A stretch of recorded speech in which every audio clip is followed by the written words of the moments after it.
Halo, kembali lagi bersama kami, Markisa. Mari kita belajar bahasa Indonesia. Nah, kali ini kita akan mempelajari materi tentang teks deskripsi. Jadi, apa sih itu teks deskripsi?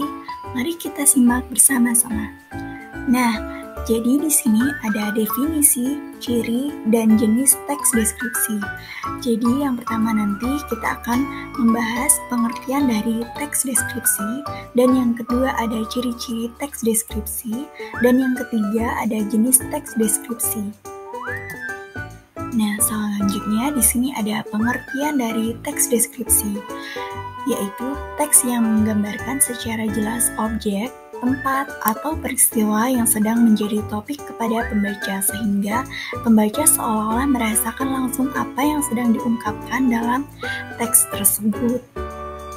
Selanjutnya di sini ada ciri teks deskripsi. Nah, di sini ciri-cirinya yang pertama, menggambarkan atau melukiskan sesuatu. Yang kedua, melibatkan kesan indera, gambaran objek jelas. Yang ketiga, membuat pembaca atau pendengar merasakan sendiri. Yang keempat, bahasa baku dan ilmiah. Dan yang terakhir, menjelaskan ciri-ciri objek secara terperinci. Nah, yang selanjutnya di sini ada jenis dari teks deskripsi. Yang pertama berdasarkan fakta yang dilihat langsung oleh penulis, dan yang kedua berdasarkan tempat atau spesial, benda, waktu, dan orang.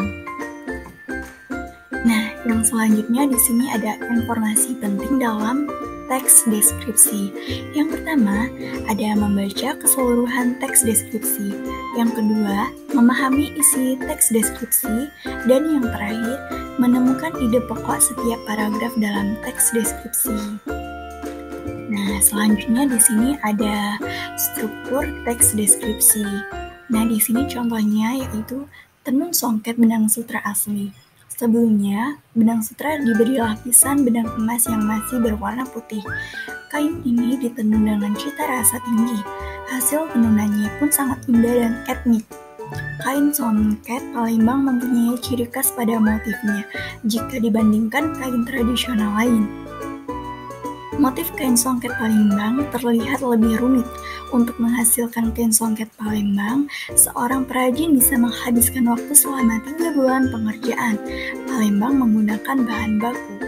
Nah, selanjutnya di sini ada kebahasaan dalam teks deskripsi. Yang pertama, berisi penjelasan terperinci supaya objek menjadi konkret. Dan yang kedua ada kalimat menggunakan cerapan panca indera. Yang ketiga, menggunakan pilihan kata dengan emosi kuat dalam teks.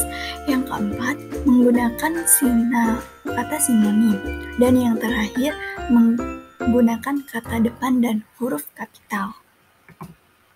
Oke, selanjutnya ada langkah-langkah penyusunan teks deskripsi. Apa saja sih langkah-langkahnya? Nah, yang pertama kita menentukan topik. Yang kedua, menentukan tujuan penulisan.